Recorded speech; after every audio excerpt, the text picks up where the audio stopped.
David. Bah, salut à toi, je suis très content, tu sais, j'apprécie ton énergie. Merci à toi, merci à l'équipe de m'ouvrir les portes. Donc justement, est-ce que tu peux te présenter pour nos internautes? Ouais, en fait, alors il y a plein de moyens de me présenter, mais moi aujourd'hui, ce que je me dis, voilà, c'est que je suis une personne comme tout le monde qui a vraiment faim de transformer ma propre vie, de me créer une vie de dingue et, au passage, d'aider un maximum de personnes à oser rêver grand et à avoir les outils, les stratégies pour justement se créer la vie qui les inspire. Moi, ce que je crois, et c'est ce dont j'ai souffert personnellement, c'est que on sous-estime profondément qui on est. Et j'ai envie de passer le message à un maximum de personnes. Tu es plus que ce que tu penses que tu es. Il y a plus en toi. Et donc voilà, aujourd'hui, à la fois, on accompagne des sportifs de haut niveau, des artistes, des personnes à aller au maximum de leur performance. Je suis fasciné, passionné par l'excellence. C'est la raison pour laquelle je fais des recherches, je passe mon temps à rencontrer ces personnes-là, qui sont au top dans ce qu'elles font, les étudier, et le reste de mon temps, aider des personnes qui sont soit à ces niveaux-là à continuer d'exceller ou aller plus loin, ou alors des personnes qui aspirent à faire partie des meilleurs dans ce qu'elles font et aller vers ça. Et donc du coup, bah, on a des sportifs, artistes, entrepreneurs. Donc voilà, je me sens tellement chanceux aujourd'hui parce que j'ai en client des gens où j'aurais payé il y a 10 ans pour pouvoir les côtoyer. Et aujourd'hui, ils me font suffisamment confiance pour que je puisse les aider à la fois performer, mais aussi être plus heureux, qui est un peu la marque de fabrique de ce que j'essaie de créer, parce que ça sert à rien d'être le numéro un ou de faire 100 millions d'euros de chiffre d'affaires si à la fin de la journée, t'es pas bien. Voilà, Super David. Justement, quelle était l'origine, les éléments déclencheurs qui t'ont emmené tout dans ça. cet univers-là? Ouais.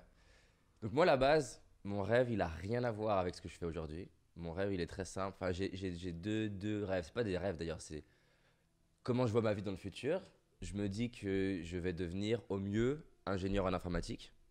Donc, ce que j'adore à ce moment-là, tout ce qui est informatique et technologie.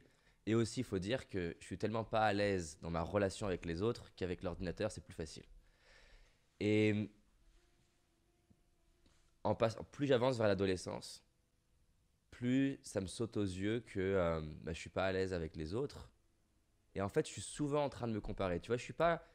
Il y a des personnes qui, en termes de timidité, sont phobiques sociales. Moi, j'étais pas phobique, mais j'étais tout le temps en train de me comparer au gars plus drôle que moi dans la classe, à la personne plus à l'aise, à la personne plus charismatique, à la personne qui a le plus d'amis, au gars qui arrive à avoir, à avoir une copine ou plusieurs.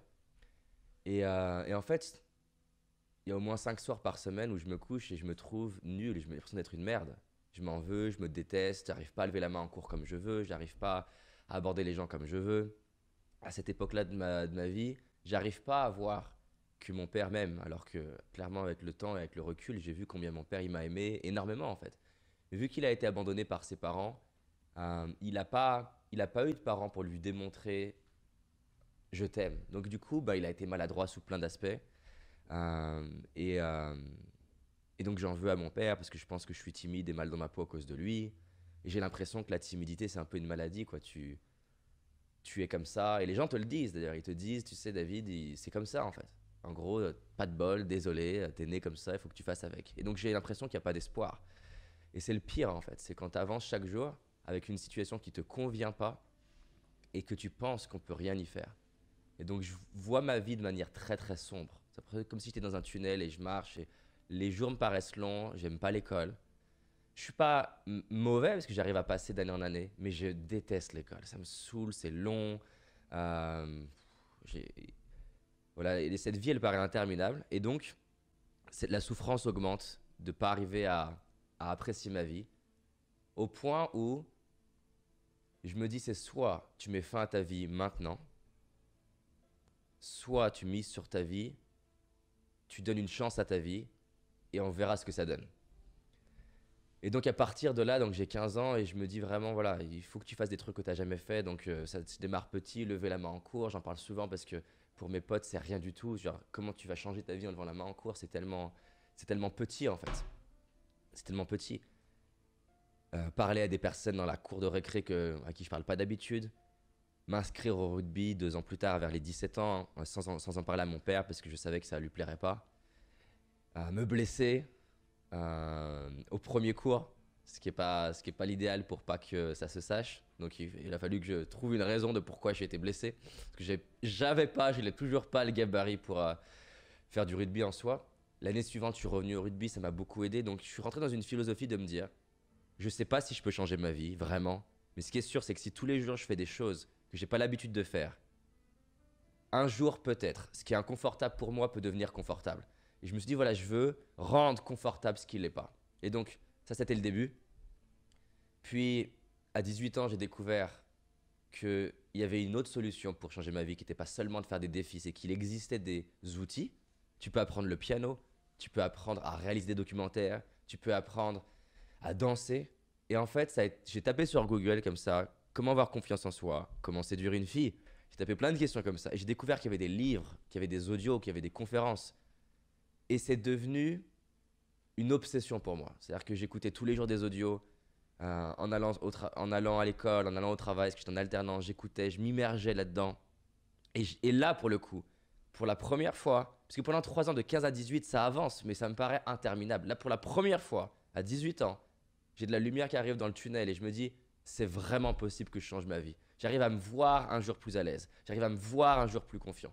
J'arrive à me voir en couple, même si je me déteste de ne pas y arriver. Et les outils que j'apprends, ils vont vraiment changer ma vie. J'ai une gratitude infinie pour tout ce que j'ai appris. Bon, clairement, dans tout ce que j'ai appris, il y avait beaucoup de trucs inutiles et bullshit et qui me vendaient l'idée que je changerais ma vie facilement. Et ça n'a jamais été le cas. Mais dans l'eau, il y a des trucs qui m'ont aidé. J'ai réalisé que je pouvais apprendre à poser ma voix autrement, que respirer autrement, regarder autrement. Parce que tu vois, par exemple, je te regarde dans les yeux, le David de 17 ans, regarder dans les yeux, c'est dur, c'est horrible. À mes 18 ans, mon défi, c'est regarder un peu plus longtemps les gens dans les yeux chaque fois. Et surtout avec mon père, où j'arrivais pas à le fixer dans les yeux. Encore une fois, j'insiste, parce que mon père, des fois, a mal vécu d'entendre ça quand il m'entend dans la radio. J'adore mon père et j'aime profondément mon père. Mais c'est la réalité qu'à cette époque-là, je lui en voulais. Et que j'étais intimidé par lui. Et donc, je m'entraînais à le regarder un peu plus dans les yeux comme ça. Donc, ma vie a commencé à changer. J'ai commencé à réussir à avoir un job que j'avais vraiment envie, où les gens m'ont dit, mais David, tu n'arriveras pas à avoir ce job-là. J'ai commencé à pouvoir être en couple, à être plus à l'aise avec les gens. Ma relation avec mon père a commencé à se transformer parce que je m'étais donné le défi de lui écrire par SMS que je l'aimais, ce qui était terrorisant pour moi d'écrire je t'aime et de l'envoyer. Et c'était drôle parce que je lui ai envoyé je t'aime à mon père et le soir même, pas de réponse. Le lendemain, pas de réponse. 3e jour, pas de réponse. Le 7e jour, pas de réponse. Et après le 7e jour, j'ai oublié mon SMS. Et après 14 jours, et à cette époque-là, en fait, je lui envoie pas le SMS comme d'habitude, comme avant, où je voulais absolument, papa aime-moi, papa reconnais-moi, papa montre-moi que tu crois en moi. Là, pour la première fois, quelque part, je lui dis je t'aime sans rien attendre. Peut-être pas rien attendre, mais en tout cas en attendant beaucoup moins de lui que d'habitude. Et donc voilà, après 14 jours, il me répond ce SMS légendaire pour moi. La réciproque est vraie. Et c'était drôle voilà, de recevoir son message, que je pense qu'il s'est creusé la tête de qu'est-ce qu'on répond à ce genre de SMS, ce qu'on lui a jamais dit. Et ma vie a tellement changé que je me suis dit, je veux dédier ma vie à devenir excellent dans l'art d'aider quelqu'un à changer sa vie le plus vite possible. Et je suis prêt à dédier les 90, 100, 150 ans qui viennent à devenir meilleur dans l'accompagnement des personnes. Mais pas seulement l'accompagnement, parce que des fois, quand les gens me demandent de me présenter, je ne suis pas à l'aise à qu'ils me disent t'es coach ou quoi. Je me suis dit non, c'est pas important la casquette. Je veux étudier tous les moyens possibles d'aider quelqu'un à changer sa vie, d'où ma passion pour le documentaire et la vidéo, parce que je pense que ce que tu fais, ça change autant de vies qu'un coach peut le faire. Parce que voilà, la vidéo, c'est un médium incroyable pour passer des idées. Et je me suis dit, je veux étudier tous les moyens possibles d'aider quelqu'un à réaliser tu es plus que ce que tu penses que tu es. Il y a un potentiel de dingue en toi. Ose rêver grand. Et chaque jour, entraîne-toi pour réaliser ce rêve-là. Justement, tu as fait un périple pour aller chercher des clés de réussite à travers diverses personnalités. Pour toi, selon toi, quelles sont ces fameuses clés de réussite? Alors, il y en a plein. Je suis en train d'écrire un livre là en ce moment. J'ai commencé de mettre le chapitrage et les idées, tu vois. Donc, il y a beaucoup de choses que je pourrais te dire. Mais bon, déjà, il y a un truc qui est super important pour moi à passer comme message. tu ne peux pas devenir excellent dans quoi que ce soit si tu n'aimes pas ce que tu es en train de faire. Et je pense que ça n'a jamais été aussi important de se rappeler ça, parce que avec l'abondance des réseaux sociaux, et il y a plein de choses magnifiques, je ne suis pas à pointer du doigt les réseaux sociaux, je ne peux pas me permettre de faire ça, et je veux dire, j'ai cette notoriété-là aussi grâce à ces réseaux sociaux. Donc maintenant, le vrai inconvénient de ça, c'est que les gens se lèvent comme ça le matin, ils prennent leur téléphone, ils regardent Instagram, et ils comparent leur vie qu'ils connaissent par cœur à 1% de la vie de quelqu'un. Et j'insiste, 1% de la vie de quelqu'un, qui est parfois même pas 1% de la vie de quelqu'un, qui est 0% de la vie de quelqu'un, qui est complètement fake. Et ils se sentent nuls. Et tu vois ce que moi je vivais, pourquoi c'est important pour moi? Parce que moi je vivais à mon échelle, en me comparant à mon pote de ma classe de 30 élèves.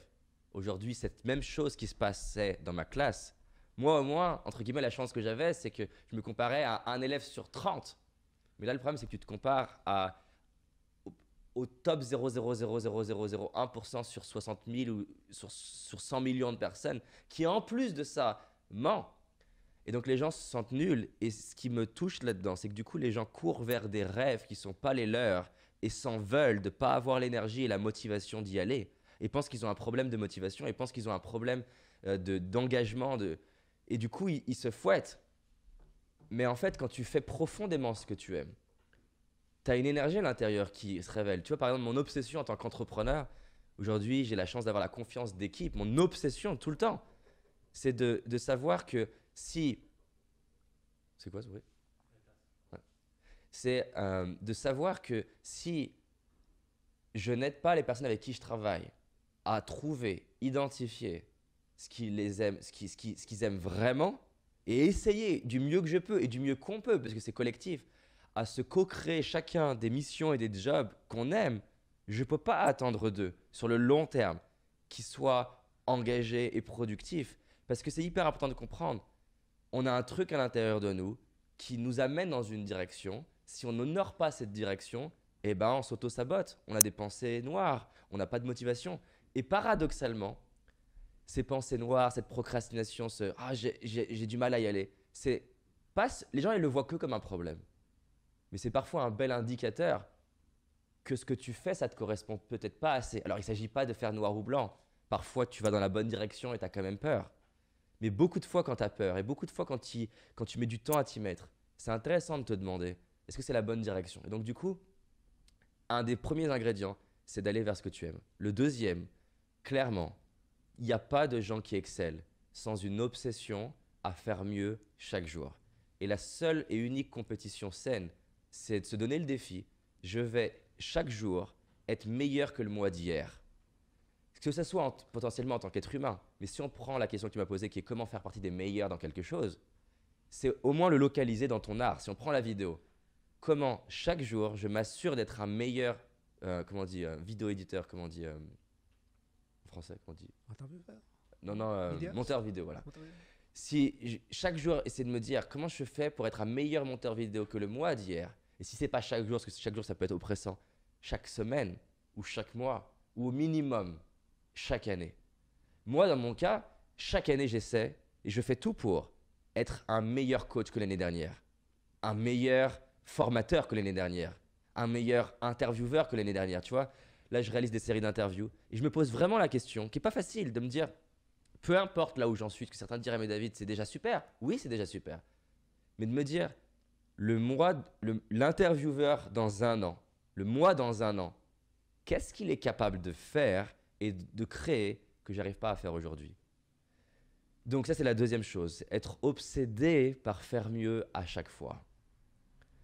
La troisième chose que je vois, qui est hyper importante, c'est que c'est difficile d'aller haut et loin si tu n'es pas dans le bon endroit ou avec les bonnes personnes. Et il s'agit d'avoir l'humilité de se rendre compte que on est tellement influencé par qui on côtoie.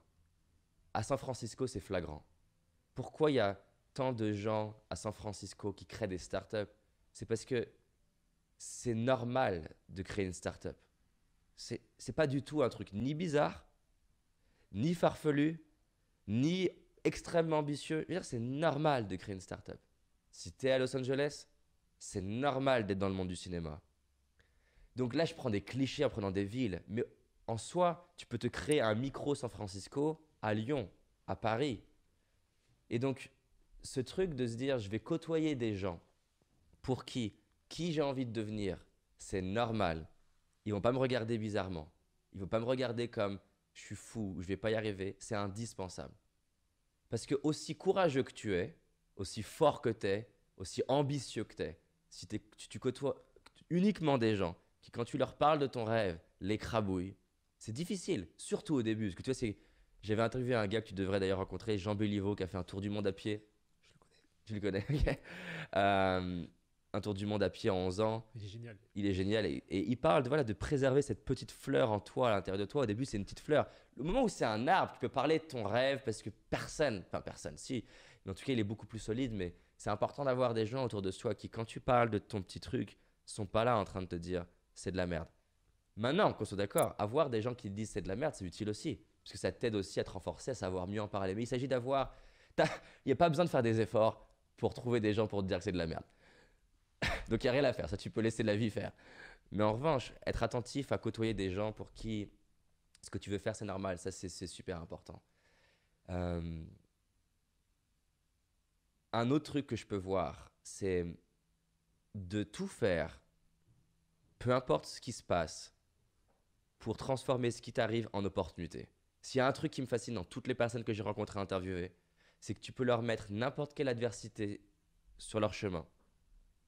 Aussi dure qu'elle soit, ils finiront toujours par, et c'est important, pas seulement l'accepter, ils finiront toujours par en faire quelque chose qui au final va les servir, tous.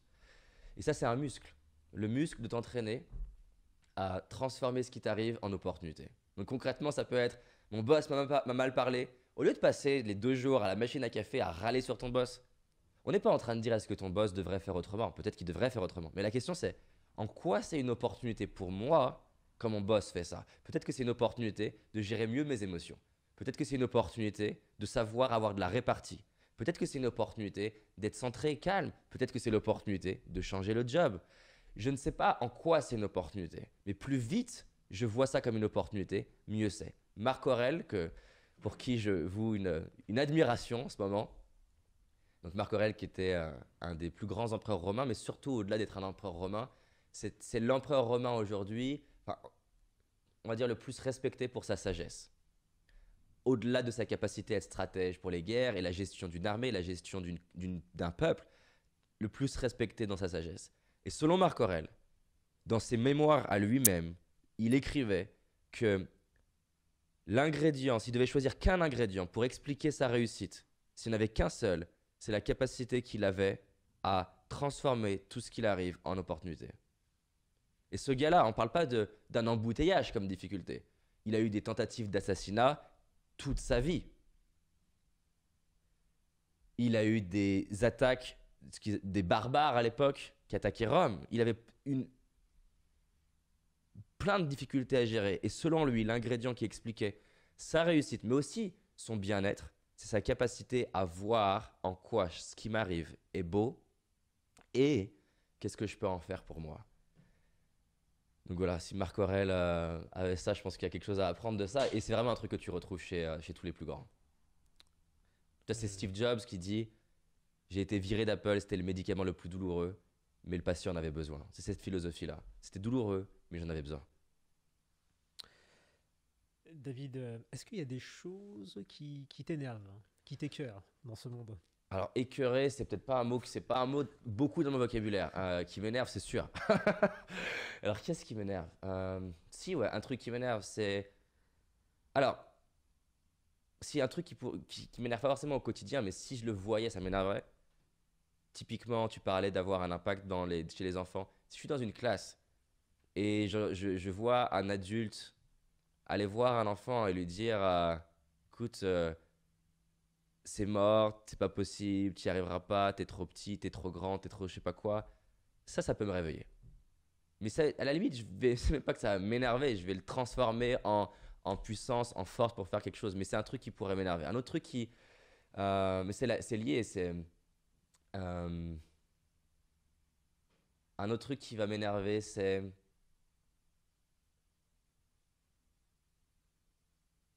lié à ça, hein. C'est quand on veut faire croire à des gens une même chose sous prétexte que ça a toujours été la croyance populaire. J'adore les gens qui ont challengé le statu quo dans le monde. Et donc, par exemple, ça va m'énerver quand je vais entendre des gens qui, avec certitude, vont dire à un groupe de personnes que, par exemple, un deuil, t'es censé mettre 5 ans à t'en remettre. Pourquoi? On n'est pas en train de dire que c'est grave si tu mets 10 ans. Mais pourquoi t'es en train d'imposer une réalité que c'est 5 ans? Pourquoi pas 4? Donc ça va m'énerver quand on est en train de dire à quelqu'un d'autre comment ça doit se passer pour lui, dans le sens de que ça le limite. À la limite, quelqu'un qui lui dit à quelqu'un d'autre que ça va être plus grand que ce qu'il imagine, ça ne me dérange pas, mais quelqu'un d'autre qui exerce son pouvoir d'influence, et surtout s'il a une crédibilité, une notoriété, ou une autorité dans le sens professeur, médecin, scientifique, et qui prend ça pour donner la limite possible dans cette vie, ça va m'agacer, ça va m'énerver. Qu'est-ce qui peut m'énerver? Si, ce qui peut m'énerver, c'est quand moi, ou moi-même, ou les équipes ont fait 2 fois une même erreur. Ça va m'énerver. Pour moi-même. Et ça va m'énerver encore plus quand c'est moi. Toutes les erreurs sont OK, une seule fois. Voilà. David, avec toutes les rencontres que tu as effectuées, que ce soit les personnes que tu as interviewées, le public, qu'est-ce que tu as appris sur l'humain? J'ai tellement appris de choses. Déjà, j'ai appris que l'humain, il est souvent plus beau que ce qu'on imagine. Tu vois, un truc, non pas qui m'énerve, mais qui me touche, c'est que tu vas voir des patrons, entre guillemets, qui vont mal parler de leurs salariés. Tu vas avoir des salariés qui vont mal parler de leurs patrons. Et souvent, les gens n'ont pas pris le temps de parler ensemble. Et moi, un truc qui me fascine, c'est que on a tous des jugements. Tout le monde, j'en ai aussi. Tu vas juger quelqu'un parce que, et c'est normal, c'est notre cerveau limbique. Le cerveau limbique va juger tout ce qu'il ne connaît pas. Et c'est fascinant quand tu vas discuter vraiment en profondeur avec quelqu'un que tu jugeais à la base.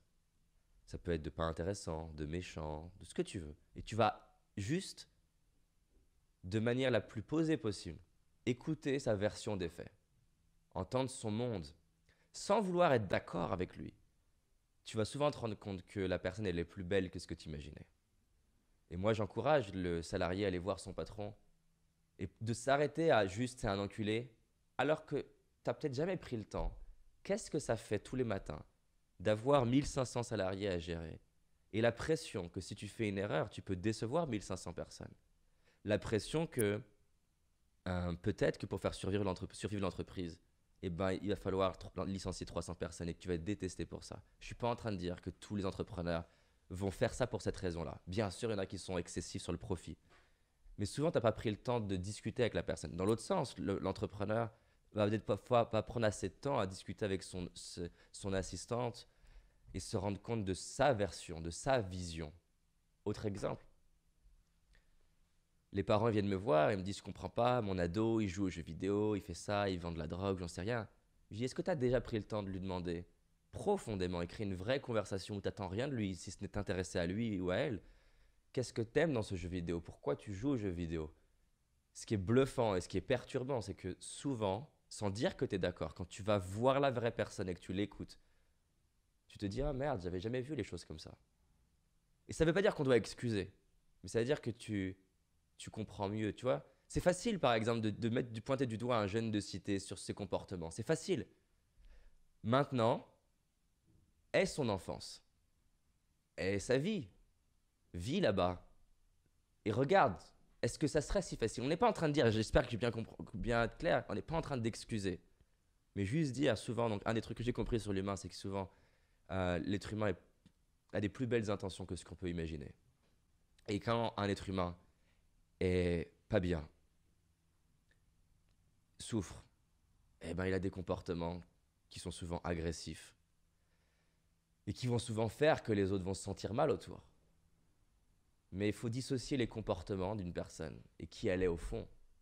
Et on a trop tendance à dire elle est mal parce qu'elle est arrivée en retard, elle est mal parce qu'il m'a attaqué.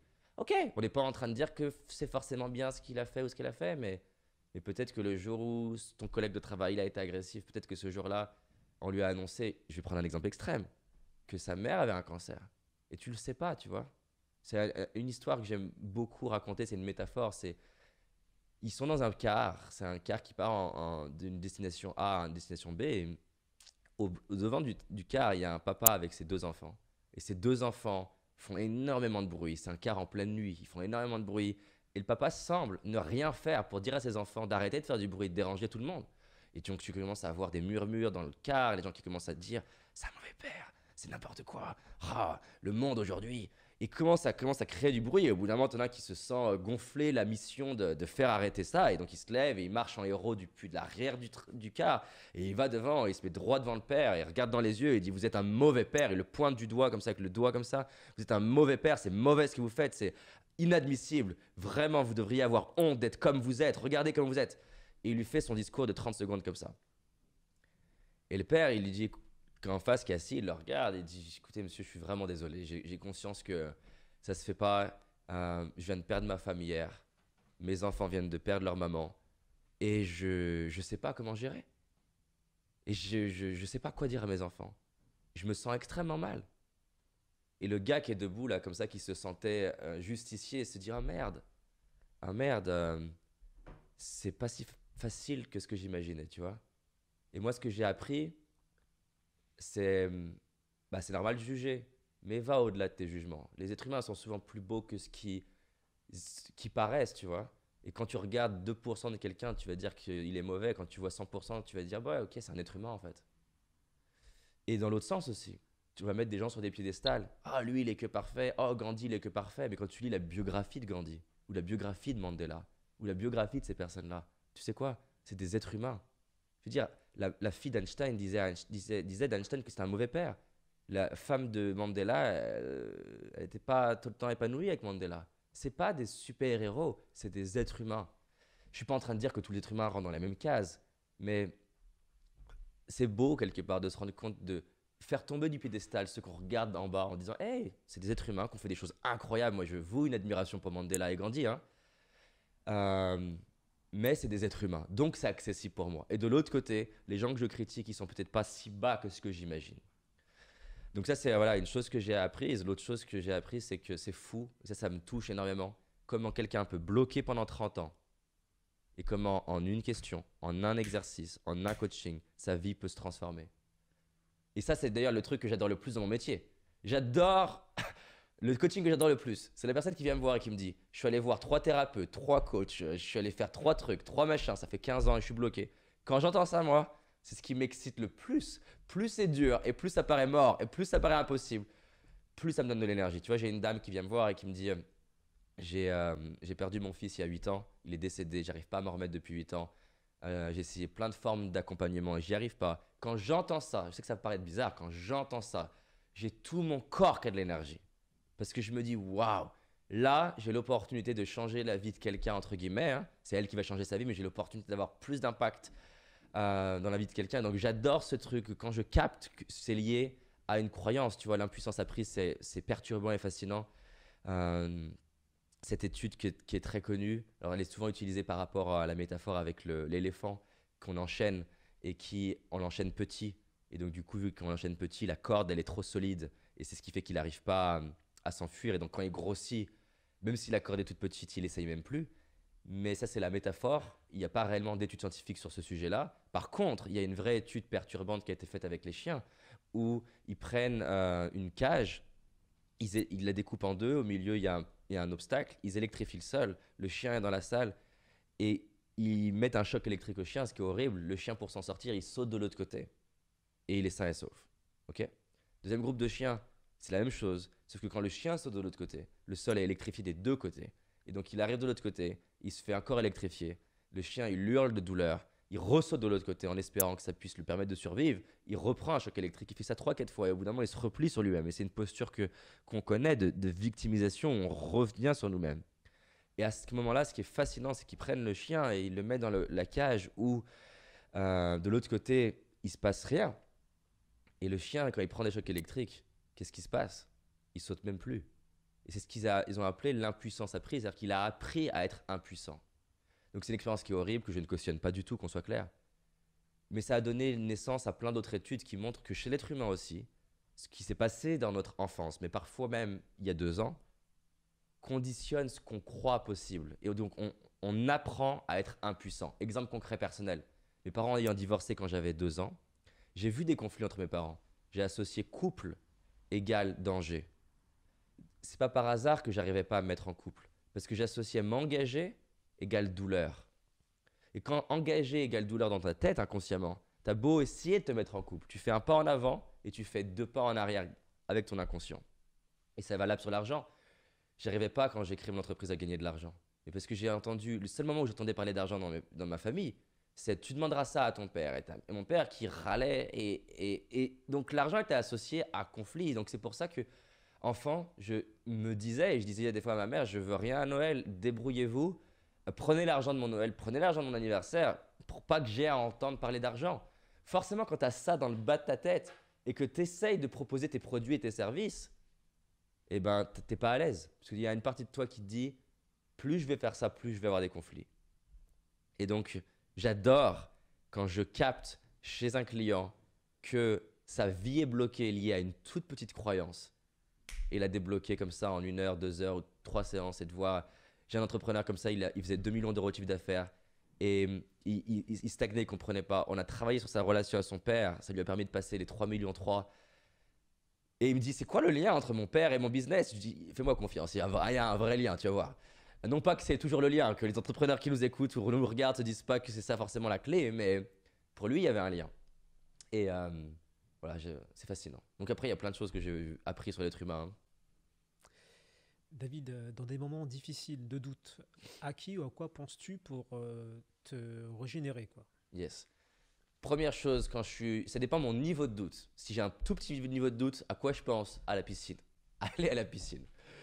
Ou respirer. Piscine ou respiration, déjà quand je fais ces 2 choses-là, je récupère de l'énergie. Troisième chose, souvent j'ai des pensées moyennes, comme n'importe quel être humain, quand je suis juste fatigué. Donc avec le temps, j'ai compris, David, t'es juste fatigué. C'est comme un bébé. Il est fatigué, il a juste besoin de dormir. Donc dormir. Si mon doute est plus grand, ce à quoi je pense, c'est quoi? Je pense à en quoi ce qui est en train de me faire douter m'aide à devenir l'homme que j'ai envie de devenir. Pendant des années, j'avais peur qu'on me critique sur les réseaux sociaux, dans les médias, ma famille, jusqu'à ce que je comprenne. La plus belle chose qui peut m'arriver, c'est qu'on me critique. Parce qu'à chaque critique, ça m'entraîne à m'aimer. À chaque fois que tu es critiqué, ça t'aide à te libérer du besoin d'être valorisé. Et à chaque fois que je me libère de cette addiction qu'on a à l'être humain, d'être reconnu par l'autre, à chaque fois que je me libère de ça, il y a une corrélation directe entre ta capacité à digérer les critiques et le rejet et ta capacité à produire des grandes choses pour le monde.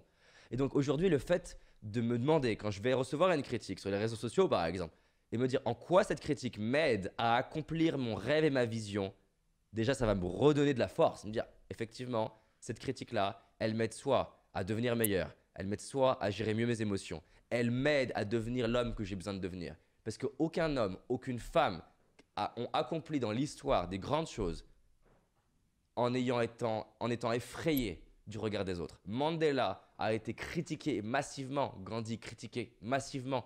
Aucune personne n'a fait des choses importantes. La première femme astronaute, les gens disaient mais c'est débile, une femme n'est pas censée être astronaute. La première femme militaire, je me souviens plus de son nom, la première femme féministe de l'histoire en 1600 ou 1700, avant même que le mouvement féministe naisse. Cette femme, je crois, a été exécutée au final. Elle a assumé, non pas que je sois féministe du tout, mais j'adore les gens qui assument leurs idées au maximum. Giordano Bruno, viré d'Italie, viré de France, parce qu'il disait que la Terre n'était pas le centre du système solaire. Et jusqu'au jour de sa mort, regardez son bourreau en disant « En me tuant, vous allez libérer mon message. Vous avez plus peur de me tuer que de moi de mourir. En me tuant, vous permettrez à mon message de passer les siècles. » Aujourd'hui, alors qu'il a été viré d'Italie, il fête son… Comment on dit? Il y a un terme, j'ai perdu en français. On honore, on sacralise. Comment on dit? Comment on dit en français? On célèbre. Non, c'est pas le mot. Il y a un mot en français quand… Commémore, voilà.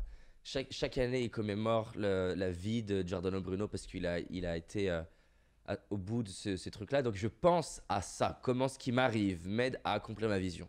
L'autre chose à quoi je pense qui me donne, moi, beaucoup d'énergie. Aucune difficulté qu'on peut vivre en tant qu'être humain ne, ne sert à rien vis-à-vis des autres. Sous-entendu, je me demande en quoi ce que je vis de difficile, ou que de difficile dans le futur potentiellement, peut m'aider à servir quelqu'un d'autre. Exemple, peut-être que j'ai peur de rater, je sais pas, telle conférence. Mais si ça se trouve, rater telle conférence va m'aider à passer un message à mes enfants. Pourquoi avoir peur de rater si ça pourrait m'aider à inspirer mes enfants en leur disant écoute, papa, il rate. Et la question, c'est pas de rater. La question, c'est d'avancer. Donc, tu vois, une fois, j'étais en train de réaliser tous mes rêves sur le papier. On est à Beverly Hills, dans la suite du Four Seasons, où a été tourné Pretty Woman. Sur le papier, tout semble nickel. Et pourtant, je suis pas bien. Pourquoi je suis pas bien? Parce que je courais après des rêves en pensant que le jour où je les réaliserais, je serais heureux. Mais la réalité, c'est que ce qui te rend heureux, c'est d'être capable d'apprécier ce que tu as là maintenant et d'avoir un impact dans la vie d'autres personnes. Et je suis pas bien, tu vois. Et j'ai un rendez-vous avec David Allen, qui est un peu une légende aux États-Unis, parce qu'il a écrit le livre S'organiser pour réussir, un des livres, des best-sellers au monde, plusieurs millions d'exemplaires. Et je me sens pas bien. Et je m'en veux.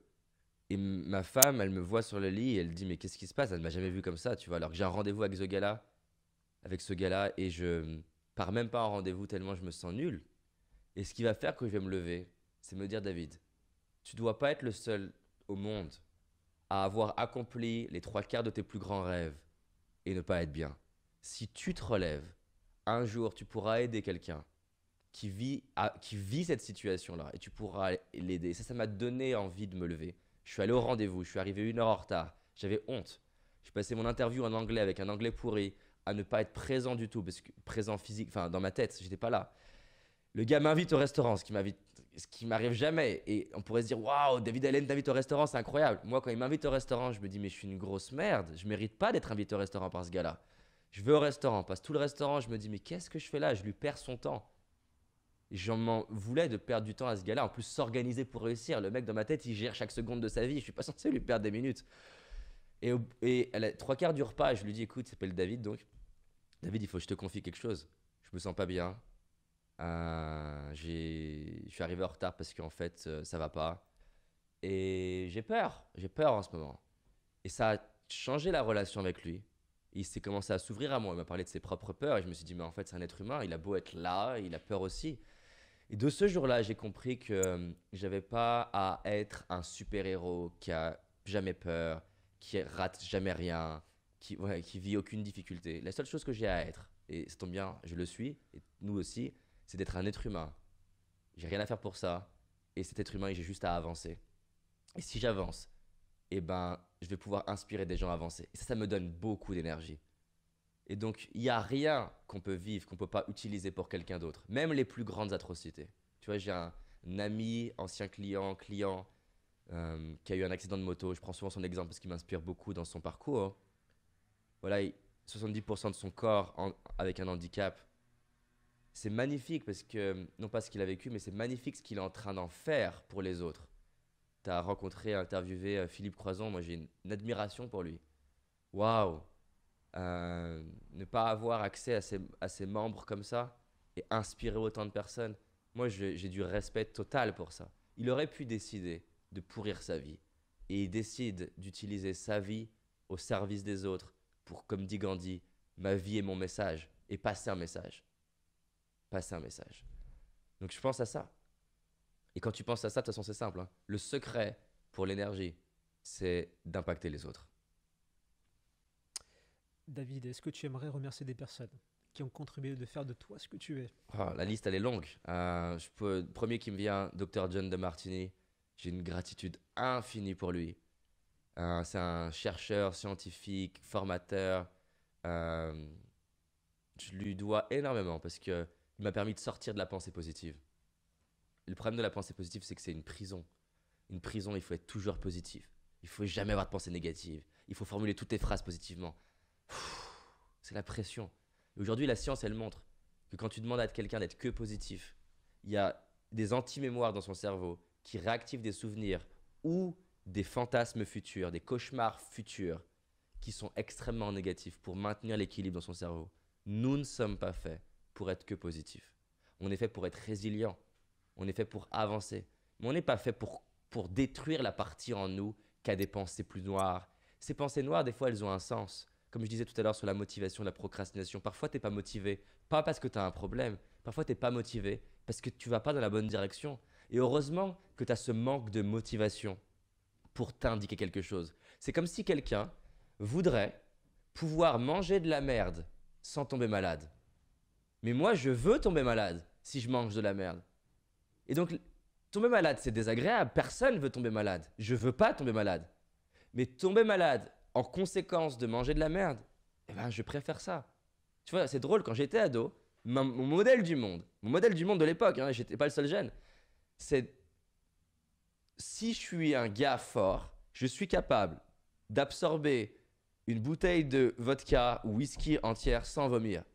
C'est mon modèle du monde. C'est je veux un corps capable de ne pas réagir.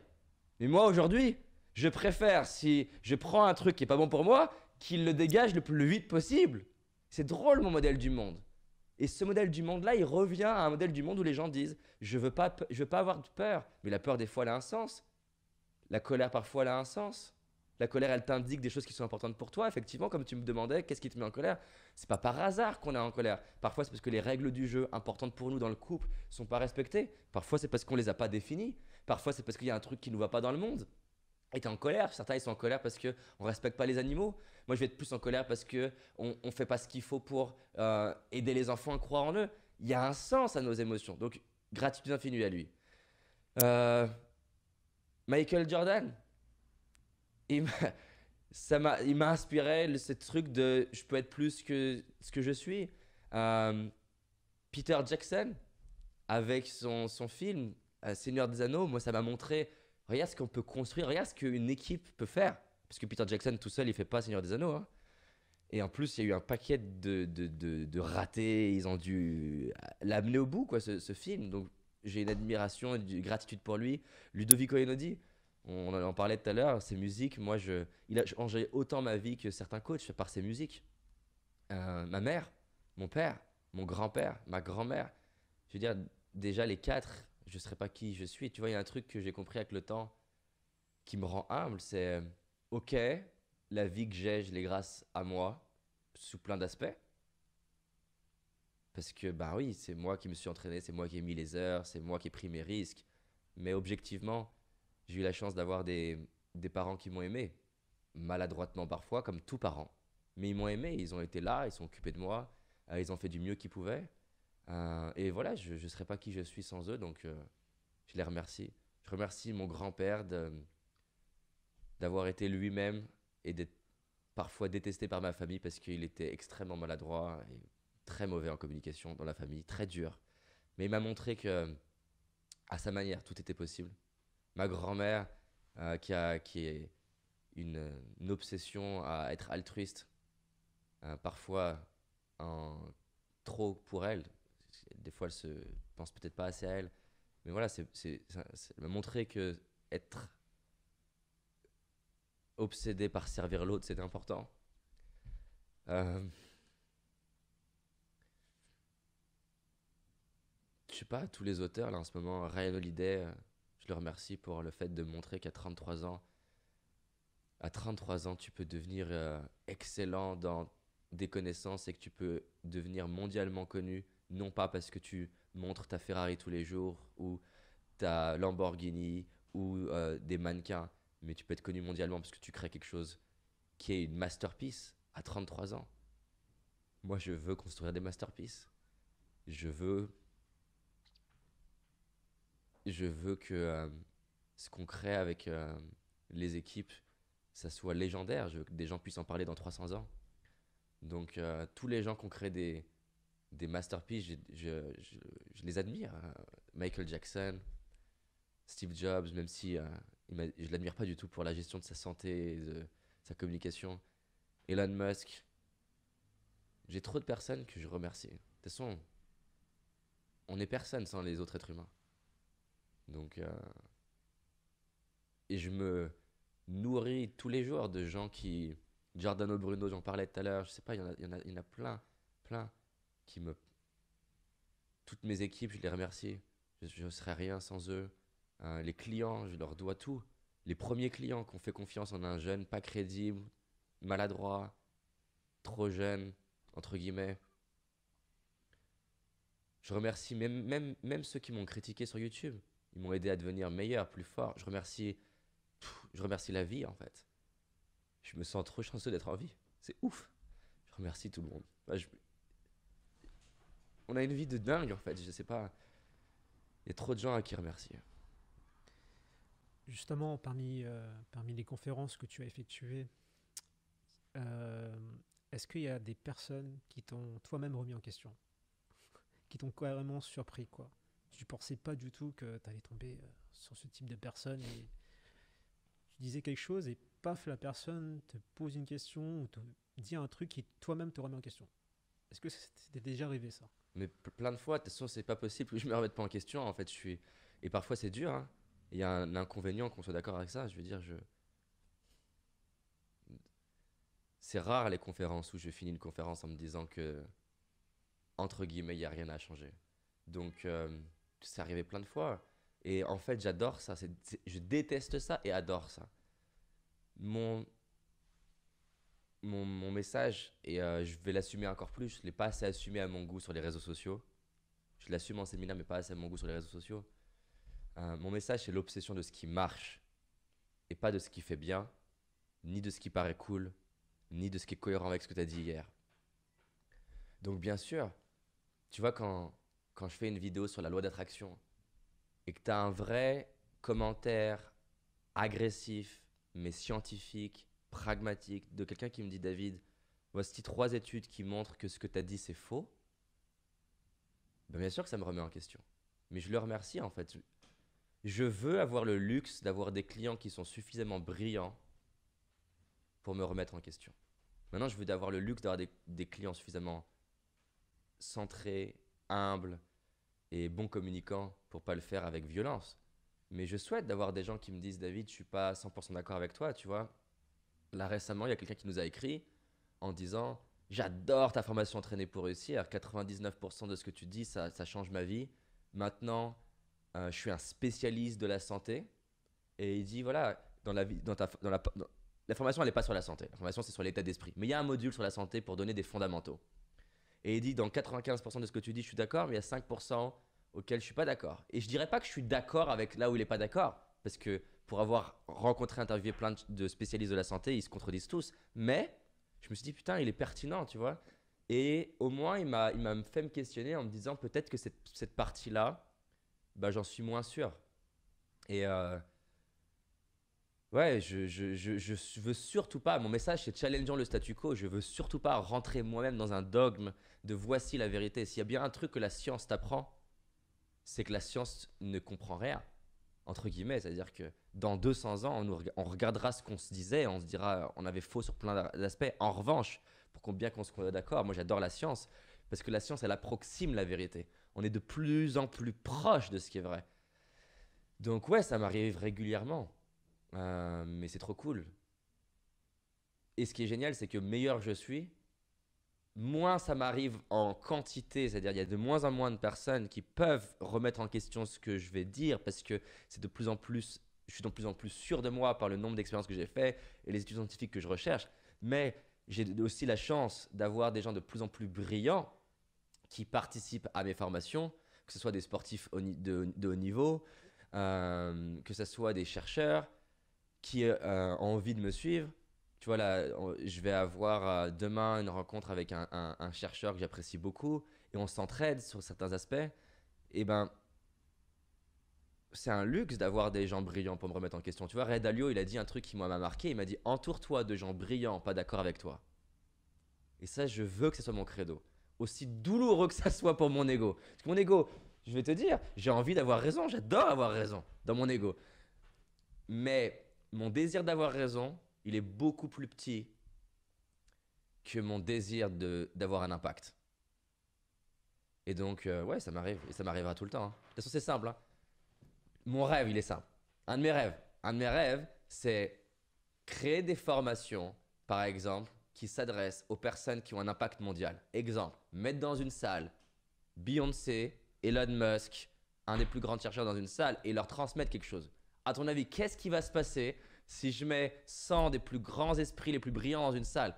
S'ils ne me remettent pas en question, c'est que ce n'est pas les bonnes personnes. Donc, C'est sûr que le jour où je fais ça, et j'avance de plus en plus, le jour où je fais ça, mon ego il va décéder. J'ai intérêt d'ailleurs à ne pas avoir à prendre mon ego et le laisser sûr chez moi parce que bah, s'ils sont brillants, ils vont me dire écoute, je suis pas d'accord avec ça et ils vont remettre en question. Encore une fois qu'on soit d'accord parce qu'il y a des gens, ils remettent que en question mais ils réfléchissent pas.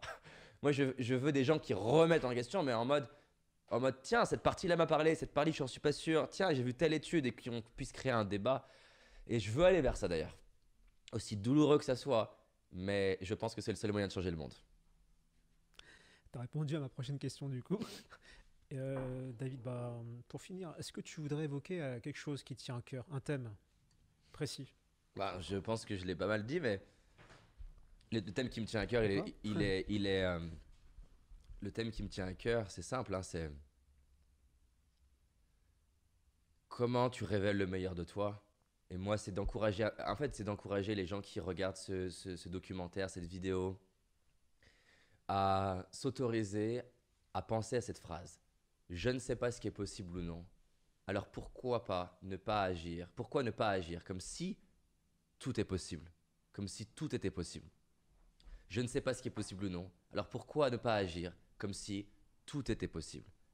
De vraiment prendre le temps de se poser la question. Est-ce que peut-être je ne peux pas faire plus que ce que je fais aujourd'hui? Non pas pour faire plus, mais est-ce qu'il n'y a pas un rêve que j'ai au fond de moi, un murmure au fond de moi, un truc qui sommeille en moi depuis longtemps, une flamme qui me dit teste ça, va faire ça, expérimente ça. Et donc moi ce que je veux, c'est encourager les gens à oser rêver le plus grand qu'ils peuvent, mais pas à l'américaine, en se forçant à rêver grand. Rêver grand dans le sens de rêver aussi grand que ce qu'ils ressentent en eux. Et quand ils ont ça, d'être pragmatique, c'est-à-dire la tête dans les étoiles, un peu perché, mais les pieds sur terre. Quelles sont les compétences qui me manquent? Quel est le réseau dont j'ai besoin? Quelles sont les finances dont j'ai besoin? Et comment je vais me créer un cercle d'amis? Acheter les formations dont j'ai besoin, développer les compétences dont j'ai besoin, me faire accompagner pour devenir le meilleur dans ce truc-là et réaliser mon rêve. Et ensuite, inspirer un maximum de gens à faire pareil. Donc c'est ça mon message, c'est rêve aussi grand que tu veux, développe les compétences dont tu as besoin, passe à l'action tous les jours, entraîne-toi, parce que l'entraînement transforme notre vie. Les artistes s'entraînent, les sportifs s'entraînent, tu peux apprendre la communication. Et fais ça jusqu'à ton dernier souffle, donne tout. Non pas pour réussir, non pas pour impressionner les gens, mais fais-le pour être fier de toi, te regarder dans le miroir et te dire « je suis fier de moi, j'ai tout donné ». Bah, David, je te remercie infiniment pour ton énergie, ton temps et ton partage, et puis continue à faire le bien. En tout cas, je ne sais pas si je fais le bien, mais je fais tout mon mieux pour aider les gens à vivre la vie qui les inspire. Merci David.